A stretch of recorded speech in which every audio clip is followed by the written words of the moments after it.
Hello, my name is Carlos Andrés Patiño. This is the step 3 regarding designing teaching material with Web 2.0 tools from the course Materials Design for Virtual Environments.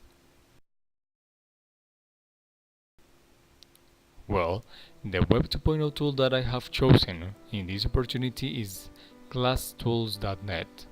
It is very interesting and it has several options that we can use to create interactive activities. Well, when you get in the web page, this is what you see, and there are several options that you can choose. You can pick either to create a new activity or to use an already created activity with your students during a class. Well, the first tool or the first design that I have chosen is this one. The design is about a crossword generator. So, when you click on it,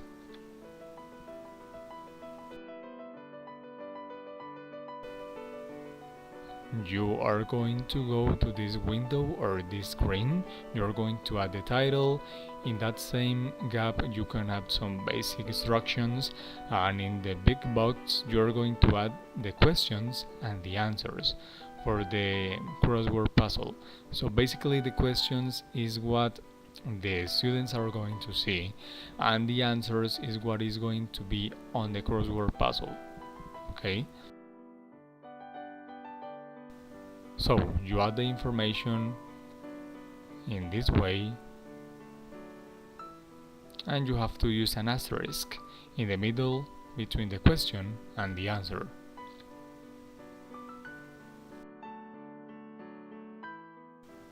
So here you can see the information, and you have to go and click on submit.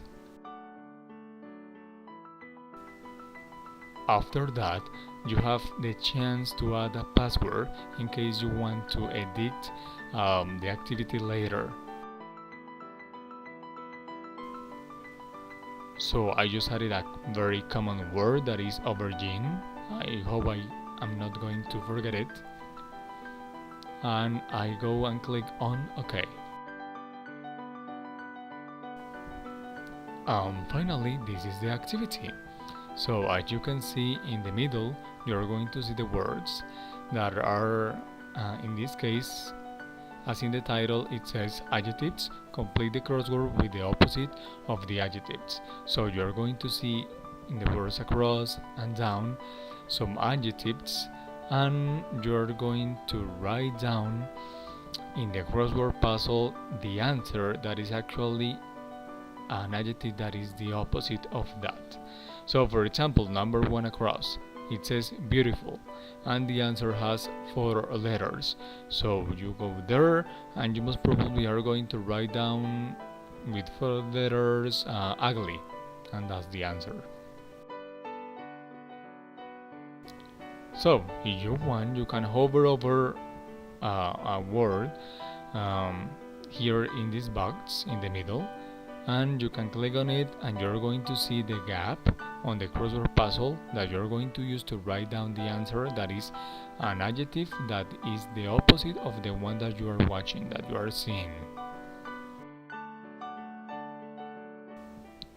When you write it down and it is correct, you're going to see that green color on the answer, and you're going to hear a funny noise. If you don't know the word, or if you have a spelling mistake, you're going to see that red color, and you're going to hear a different noise. That means that you made a mistake. Finally, the crossword puzzle is complete. So, what is interesting here is that you can go to new and start again. You can edit this activity, this interactive activity, and you can share the activity.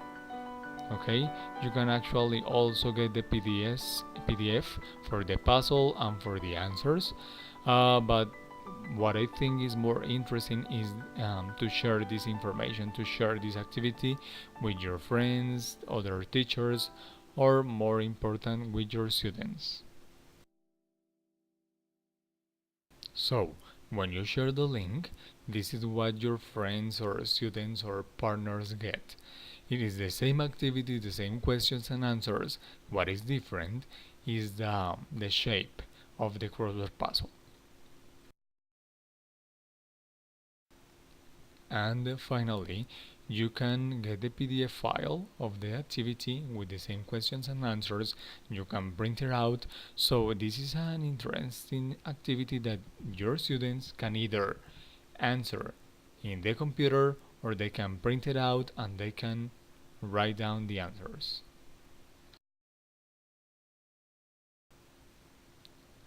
Now, for the second interactive activity, I want to choose something that I think is way better, that I think is more interesting, and I think you're gonna like it a lot because I really enjoyed working on it.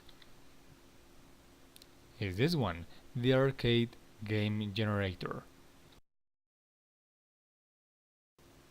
So, when you click on it, you're going to go to this window and you're going to go and click on Create a new game.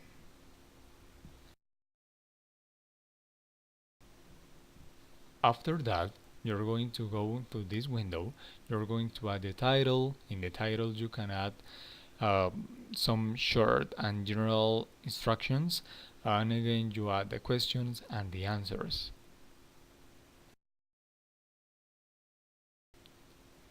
For this opportunity, I want to work with some irregular verbs. So the questions, what the students are going to see is on the left and the answers on the right. So the meaning is on the left and the word, the verb is on the right. And in the middle, of course, the asterisk. So you go and click on submit and this is your activity, it's already created. Now what you have to do is you see these little purple and blue boxes, so you have 6 different options to play. So for me, the one that I think is the best, the finest, is the word shoot. So you're going to go there after you click on word shoot. You can see the instructions, and you can see the that is a game because you have, I mean, it says Earth is being attacked. You can save it. So you're going to shoot to some flying saucers. So you go and click on start game. So this is the first screen, the first level, and you have to go on the bottom where it says click here to start, and you're going to click there to start. You have 60 seconds to finish this first level. You have 20 bullets, that is your ammo, and that's it. You are going to go and click on here to start. So after you go and click, you're going to see the first question. The first question says to let someone look at something. So what is the answer? The answer here should be show.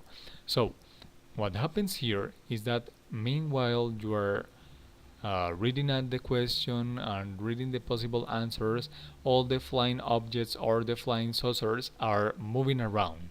Okay, it is kind of slow at first, so it is going to be easier for you, and you have to shoot on the answer. So that's what I told you is very nice, very interesting.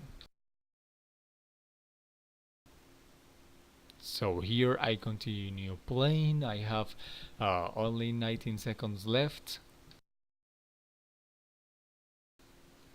As you can see here, I only have 6 seconds left, so I'm about to lose, I think.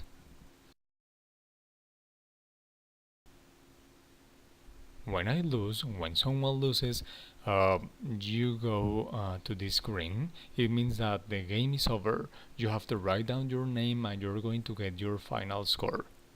But if I succeed the first level or level after level, if I win the first level or the previous level, you are going to go to the next level. This is the second level. Here is almost the same, the instructions are the same, but the flying objects, the flying saucers are going to move faster than before. So again, you see the question on the bottom, and you're going to shoot the flying objects. If you finish, if you succeed this level, you are going to go to the next level, the third level, when everything is the same, but the flying objects, the flying saucers, are moving around faster. Well, this is the screen that you're going to see every time that you win a level, every time that you succeed during a level or at the end of the level. So, it means that you have won and you're going to continue with the next level. This is the fourth level. I mean, I was having a very good performance, so I got to the fourth level. Here is the same, but the flying saucers are moving even faster. This is the next level. It's like the fifth or sixth level, and they're moving even faster and faster and faster. This is kind of difficult actually. This is the level that comes next, and they're moving even faster. This is the other level. This is more difficult than before.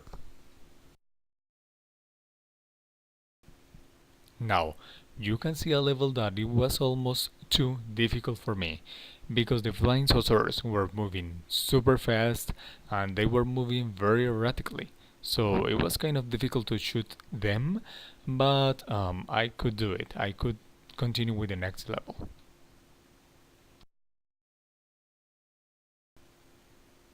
And this for me is the impossible level. It was impossible because the flying objects, the flying saucers were moving super fast and they were hidden away. So if you can't see them, you can't shoot them, and you basically can't win.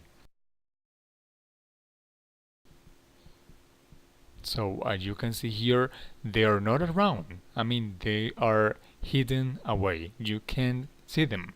So it is impossible or kind of impossible to win because you don't know where to shoot.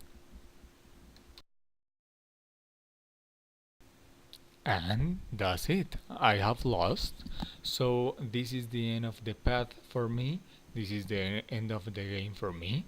And I finally have to write down my name. And if I go and click on OK, I'm going to see my score. So I think my score was kind of good. Compared to the first time I got only 30 points. This last time I got 797 points. And at this point, what you can realize after playing that many levels is that you have practiced a lot. So most probably you at this point you already have a full knowledge about the questions and the answers. So about those birds that were there.